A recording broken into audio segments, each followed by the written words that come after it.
About 2 months ago, I put together a virtual drag race between the Subaru BRZ TS variant and the Mazda MX-5 GT-RS in RF hardtop form. And there were a few comments suggesting that the soft top version would be quicker. One commenter said, if you're going to race an MX-5, it needs to be the soft top.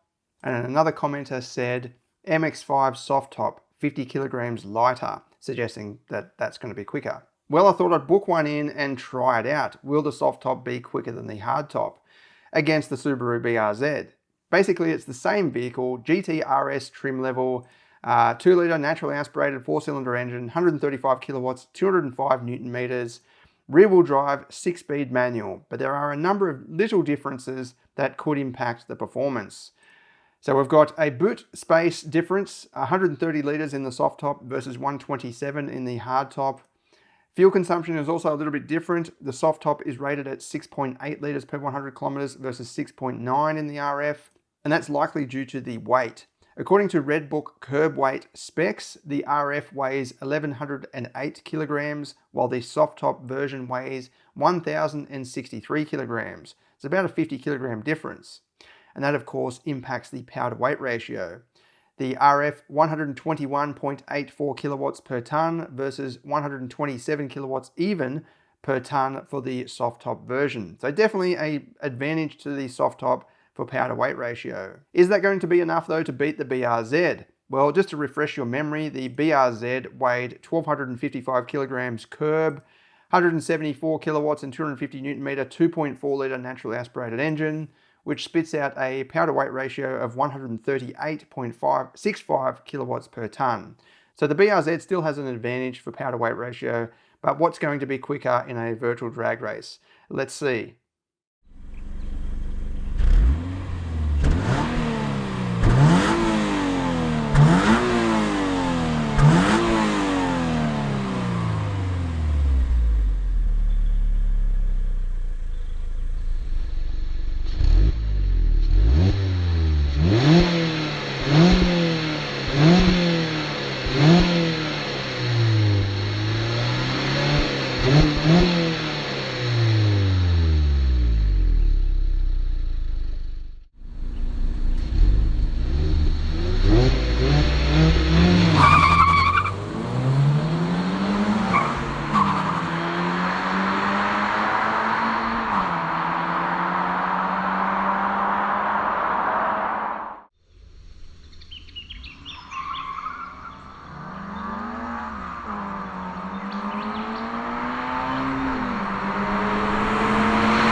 There we go, you were right, the soft top version is a little bit quicker, as expected being a bit lighter.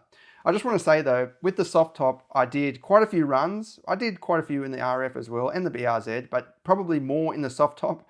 And one of the runs in particular was just perfect. You know when you get that just awesome awesome launch, perfect gear shift, chirped hard into second, and then really fast shift into third at the perfect revs as well. So usually when I time vehicles, I'll put the camera on the dashboard and do a couple of runs, push record, do a couple of runs. I'll try pretty hard, well, I'll try my hardest basically, but then I'll I'll leave the camera off and then concentrate just on V-Box timing. And I'll do more runs. So with manual vehicles, I'll do 10 to 20 runs sometimes with a bit of cool down in between, just to try and find a fast result, or the fastest result kind of the day. With this soft top version, yeah, one of the runs I just hit record on the camera, just because I was sitting, I just leave it there on the dash anyway, but I just thought I'll just record a few more runs anyway. But yeah, there was this perfect run as you saw, and that produced a really quick result. I think the RF would be a tiny bit quicker if you got a perfect run as well, but in saying that, the BRZ would probably be a little bit quicker if you had a really good run just the same. So you can sit there all day with a manual vehicle in particular, and you'll get a different result pretty much every single time. It really depends on a lot of factors like, yeah, how you release the clutch, how quickly you release the clutch, and you've got infinite adjustment there. So, you know, how slowly you release the clutch, and then when you change the gears and things. So there's so many variables that there's always going to be a slightly different result. Even so, that soft top, yeah, well, that was an awesome run and it produced a very good result. What would I choose out of the two? Well, as I previously said, I don't actually know. It really depends on what you want to use the vehicle for. If I was spending a lot of time on the track, I would probably take the BRZ just because it's a little bit safer. Obviously, you can fit a roll cage and whatnot in the MX-5, but I just mean in terms of a standard vehicle, apart from, you know, maybe I'd upgrade the brake pads or something like that, I'd take the BRZ just because it is a little bit safer.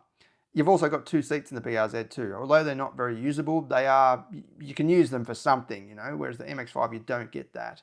In saying that, if I drove on mountain roads regularly or on nice coastal roads, then I'd definitely take the MX-5.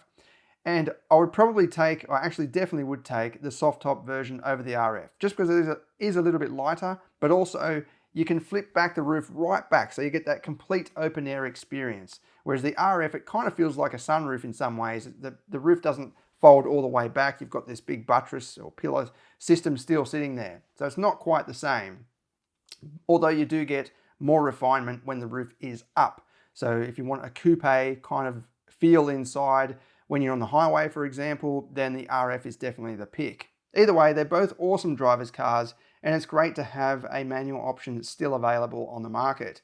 I think for the next gen models, they will be hybrid, which means they'll probably be a little bit heavier. I don't know if the manuals will last. I guess they will, because the sales ratio is still pretty high for manuals for these types of vehicles. So they might hang on to it for a while. I think the Subaru might be more susceptible to emissions laws and so on, because it has a CO2 emissions combined output of 217 grams per kilometre, which is pretty high. Some diesel utes are near that, and I think there's one that's below that. So I don't know, I feel like that's getting close to being cut off soon. But anyway, let me know what you think. What would you take out of these two specific models? Thanks for watching.